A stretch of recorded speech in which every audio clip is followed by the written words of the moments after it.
we want to partner with the local church, so much so that as a ministry, if we don't see good church participation, local church participation, pastors, people in the pews, bishops working with us, we absolutely will not go.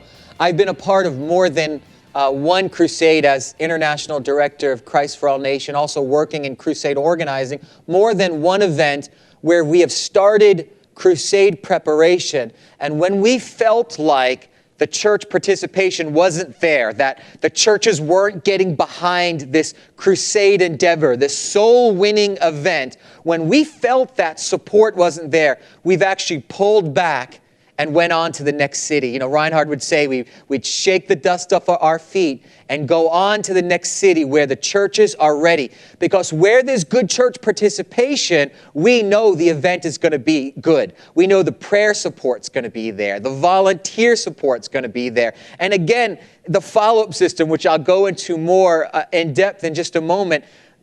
I mean, you got to have church participation to have follow-up. So we will not go if the church participation's not there. Reinhard Bonnke, the founder of the ministry I work for, Christ for All Nations, liked to use an illustration that I share every time I'm talking about this subject, whether I'm going in to organize a crusade or teaching on the matter, and I want to share it with you right now. He said, I, the evangelist, bring my net, and I go and I want to borrow the boats of the local churches. Together we will cast our nets into the human ocean, and together we will pull in a mighty catch. I promise not to take one single fish for myself, but to leave them all with the local churches. Then I will dry my nets and mend my nets and move on to the next place. Now I want you to notice with me 4 key things about that illustration. First, he says that the evangelist comes with the nets. I want you to notice that the evangelist comes prepared.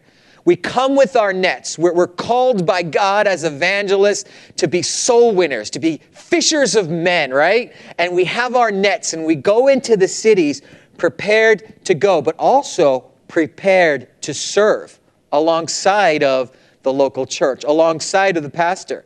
Because the second thing I want to point out from this illustration is the boat.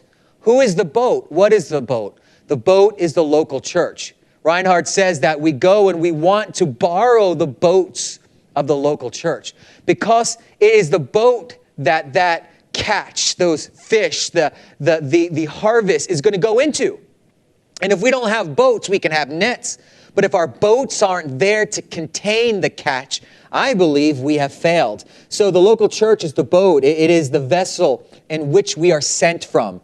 It is the vessel in which we work from, and it is the vessel in which the harvest is placed back into the local church. Then he says here that together, the evangelists and the church, together, not on our own. We're not a one-man superstar team here. We're called to do this as a team.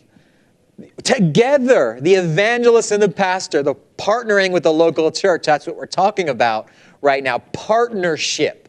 Together, we pull in this harvest together, that idea of partnership, that God has ordained this thing, that we're called to work together. And I want to drill that in your head today as you're watching this. We are called to partner. We are called to work together. And together, we will bring in that harvest. And then he says we shake out our nets and we leave all of them in the boat. That's very important. You know, we don't take the fish with us, right? We leave the fish with the local churches who has been ordained and created to handle that catch and to follow up with the harvest. We invite you to join the Global Evangelist Alliance by visiting joingeea.org. There you will find resources like the Evangelism Masterclass to help you boldly share your faith.